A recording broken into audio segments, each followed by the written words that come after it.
Hi everyone, welcome to our garden in the winter. Today is one of those days that I absolutely adore.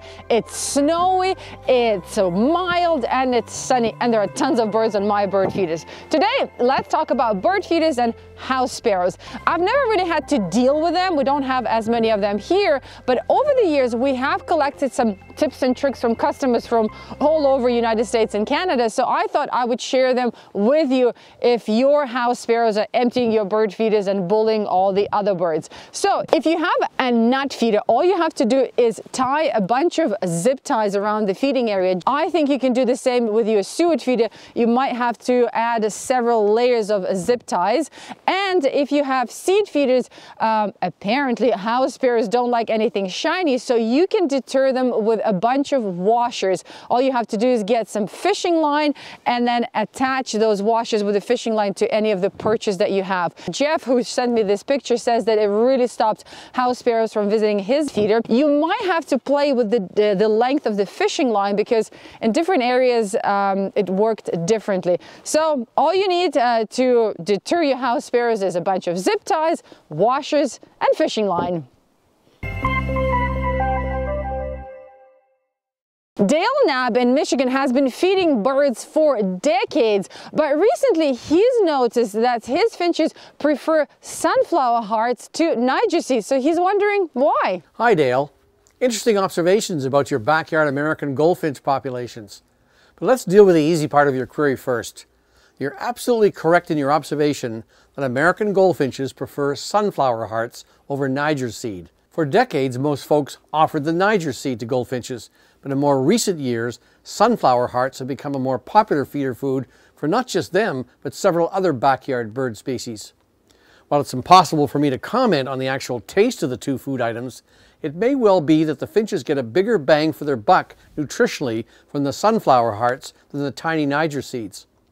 To add further support to your observation, a survey of folks feeding European goldfinches in the UK in backyards found exactly the same thing. Now onto the darker side of your query. Are American goldfinches in decline? While they are still regarded as common, their numbers have decreased by an estimated 0.6% per year between 1966 and 2019 for a cumulative decline of 27%. Recent studies have fingered climate warming as the culprit. The American goldfinch is the state bird of New Jersey, and temperatures have risen there in recent decades to the point where goldfinches are going elsewhere. Can you imagine losing your state bird? Let's hope that doesn't happen.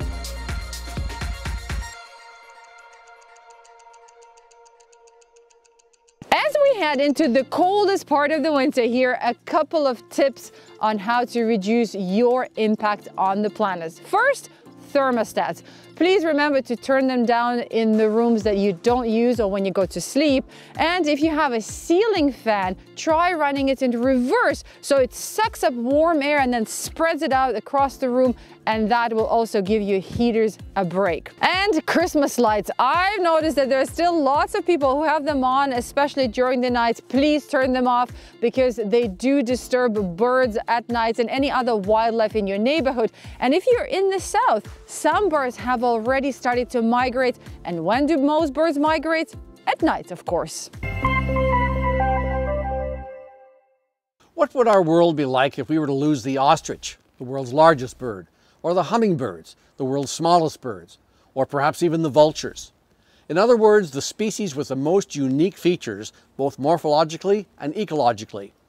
It's not an implausible outcome, according to a recently published study. The world's biodiversity, including our birds, is facing a global extinction crisis, and the first species to disappear may well be those with the most extreme features, including not only referring to their physical attributes, but also to the ecological services they provide to the planet. According to the authors of the study, the process is a form of homogenization, and it means that bird species are evolving to become more and more alike and less interesting. A team of researchers analyzed a set of continuous morphological traits from 8,455 bird species found in museum collections. Next, they methodically removed species in order from most to least risk of extinction. Their analysis showed a disturbing pattern of homogenization that may well become widespread, affecting ecosystems all over the world. It was not just the birds with the most extreme physical features, such as size or special bill shapes, that are in critical danger of going extinct, but also those birds which perform special services to the ecosystem. A good example of the latter is the vulture family. The study found that the Himalayan uplands and lowlands contain the highest levels of homogenization, partly driven by its loss of vultures. Vultures are widely known for their important ecosystem services by removing decaying carcasses, and their extinction would likely lead to an increase in the transmission of infectious diseases, not just for birds, but for humans too. So we're not only losing bird species at an unprecedented rate, but also those with unique traits and similar life histories. With the consequences for humanity being largely unknown, are we ready for a browner or a more vanilla world with our birds? Another sparrow we're talking about on this episode is the American Tree Sparrow. Did you know that these poor birds were called the American Tree Sparrows because to all those first European settlers, they looked like the Eurasian tree sparrows? To be honest with you, I don't really see the resemblance, but I guess after a long, dangerous voyage, one tends to forget some details.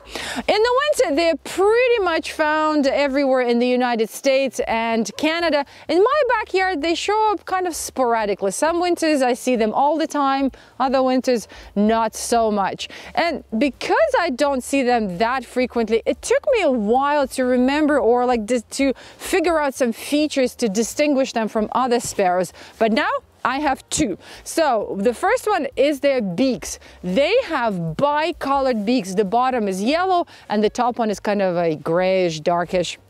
And the second feature, they have this beautiful brown eyeliner, eyeshadow, whatever you want to call it. Every time I look at them, I think of the 60s makeup and models like Sophia Loren and Brigitte Bardot. Anyway, that's what helped me to remember them. I hope it will be helpful to you as well. Let's check them out comparing to other common sparrows. So here's an American tree sparrow and a song sparrow, and an American tree sparrow and a chipping sparrow. And because American tree sparrows tend to travel really far, far north to breed, there's still tons of data that's missing about them.